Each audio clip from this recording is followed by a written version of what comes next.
Ah, Hello guys, welcome and welcome back to my YouTube channel. Yes, I am here enjoying my garden.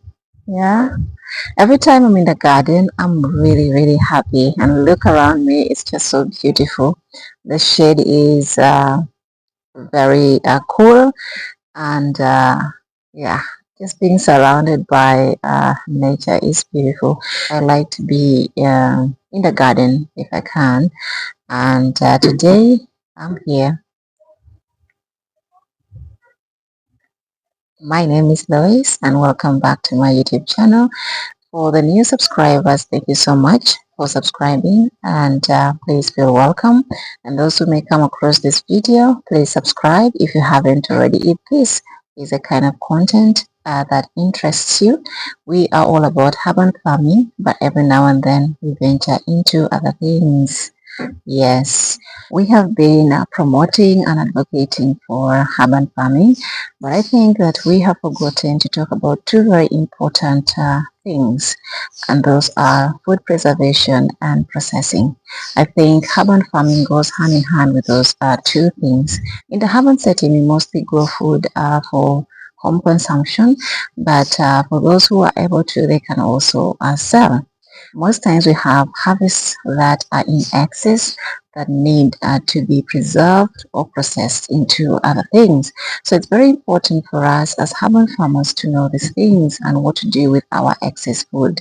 And these are two very important things that will increase our food shelf life, okay, and also keep the quality as well as, of course, reduce on wastage. For example, if you have your tomatoes in excess, what are you going to do with that? If you have your coriander in excess, what are you going to do with that?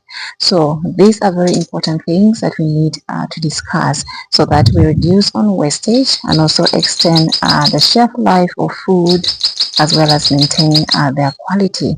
So what do you understand by food preservation and processing? It is very confusing terms for some people.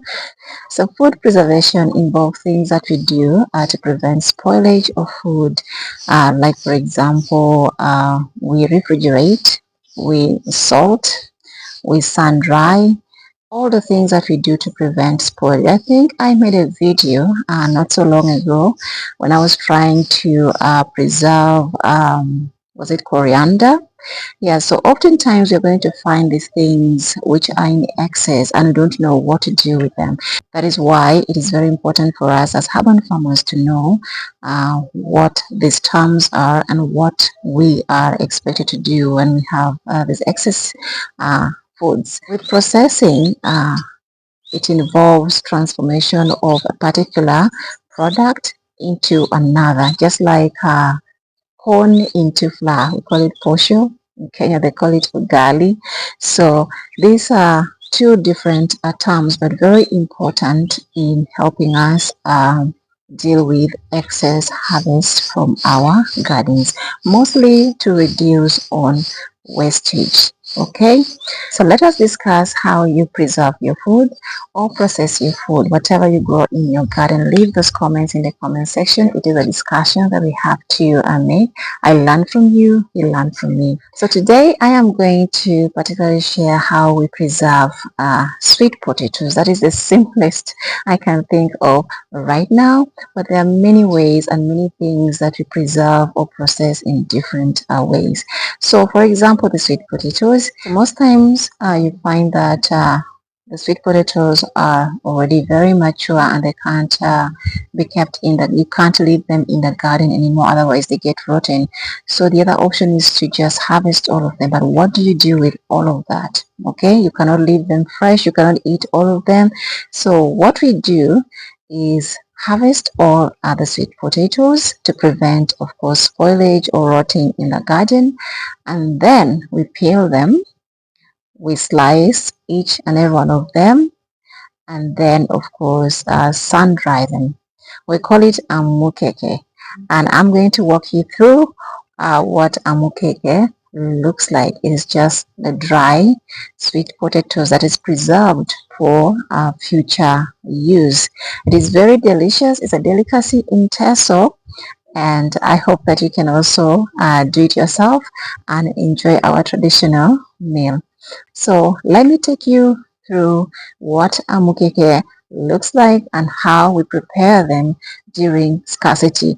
So this is done so much in our village. And it helps a lot of people during the dry spells where there is no food. Yeah. So when there is sweet potatoes in excess, people enjoy the fresh ones. Yeah. And when they need to all be harvested to avoid the spoilage and also prepare for other seasons, all of it is harvested and then peeled, washed and sliced, then dried under the sun. So these ones are particularly to serve during scarcity, during the dry spells where there is no food. During the rainy seasons, of course, you find lots of greens in the garden, lots of everything that are present. So there's a lot of food. But these particular ones are preserved for the times that food is scarce, and it really helps a great deal. And that is why we as urban farmers need to learn how to preserve our food, because there are those times that will come that will lack, or food is scarce, or food is expensive. Yeah, there are those times that food prices really rise. So you as an urban farmer, wise person, if you already learn how to preserve or process your foods, then you're going to have them during these times. You have your food available when these problems are ongoing, and you just, you know, people are crying and you just okay. So let us learn how to preserve or process our foods to serve us during time of need and avoid wastage during times of plenty. Because when food is available, then we are drunk with happiness. We forget about problems. We just waste it around. But there are those times that will come that things are actually very hard. One tomato is 1,000 shillings. Two onions are, things become very expensive at some certain points that if we have not, if you don't have things in our gardens and don't have those that we have preserved or processed into some other things to serve us in the future, then it becomes a huge problem on our part. So that is why I think that it is very important for us to discuss food preservation and food processing, because these are going to help us utilize our heads to think of the different ways. By the way, many things come up. People come up every day with different methods of preserving their food, different methods of processing their foods. And I am very interested in knowing what you personally do to preserve what food, and also how you preserve them. I'm very interested to know in the comment section. Let me know, as of course I go ahead to share our amukeke. Thank you so much guys for watching. I appreciate you a lot. Like I said, this month we are going to go all urban farming, and I'm quite excited. Keep those comments coming in about what you want me to talk about. That helps too, because I want to be happy, but I want you to be happy too.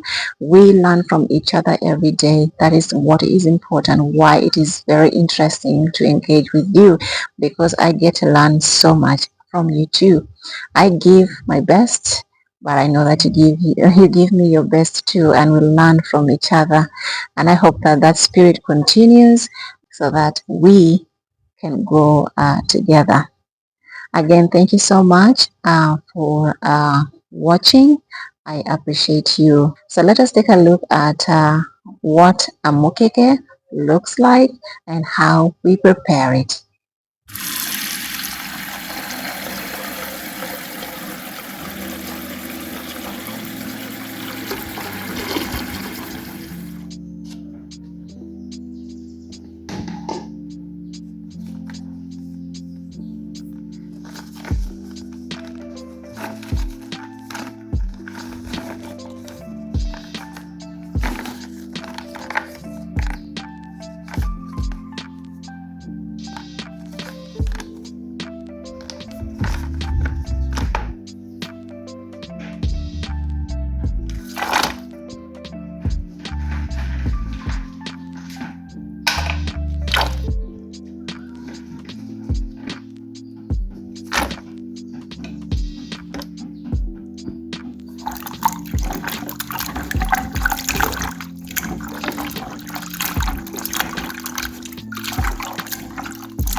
I hope you guys enjoyed that. I definitely did enjoy because I got to eat it. Yeah, it's very delicious. So thank you so much for watching. I appreciate you guys a lot. You mean so much to me. And I hope to see you in the next video. Until next time, bye bye.